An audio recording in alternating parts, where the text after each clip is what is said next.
Praise lord. దేవుని పరిశుద్ధమైన నామమునకు మహిమ కలుగునుగాక. ప్రభు నామమున మీ అందరికీ హృదయపూర్వక వందనాలు. ఈ ఉదయకాలము దేవుని వాక్యాన్ని విందాం. హెబ్రీయులకు రాసిన పత్రిక 3వ అధ్యాయము 12వ వచనము. సహోదరులారా, జీవము గల దేవుణ్ణి విడిచిపోవునట్టి విశ్వాసము లేని దుష్ట హృదయము మీలో ఎవని ఎందేనను ఒకవేళ ఉండునేమో అని జాగ్రత్తగా చూచుకొనుడి. ప్రియమైన వర్లరా, విశ్వాసము లేని దుష్ట హృదయము, దేవుణ్ణి విడిచిపోవునట్టు విశ్వాసము లేని దుష్ట హృదయము. మరి అటువంటి విశ్వాసం లేని దుష్ట హృదయము ఎప్పుడు ఏర్పడుతుంది? కారణం ఏంటి అంటే, కలిగి ఉన్న విశ్వాసములోంచి దిగజారిపోయినప్పుడు, నీ విశ్వాసములో బలహీనమైపోయినప్పుడు. ప్రియమైన వర్లరా, చాలామంది విశ్వాసంలో పడిపోతూ ఉంటారు, విశ్వాసము నుండి దిగజారిపోతూ ఉంటారు.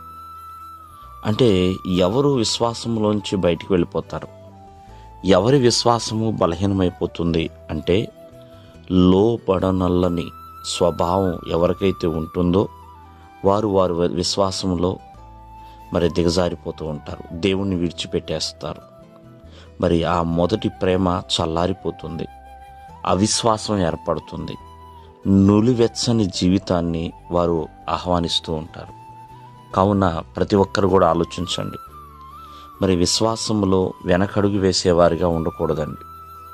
అటువలే ప్రియమైన వర్లారా, అంతేకాకుండా ఆ విశ్వాసము దిగజారడానికి ఏమైనా కారణాలు ఉన్నాయా అంటే, ప్రార్థించకపోవటం, ప్రార్థన చేయలేకపోవడం. ప్రియమైన వర్లరా, చెడు అలవాట్లు, చెడు సహవాసాలు, ఇవన్నీ కూడా నీ విశ్వాసాన్నిలోంచి బలహీనపరుస్తూ ఉంటాయి.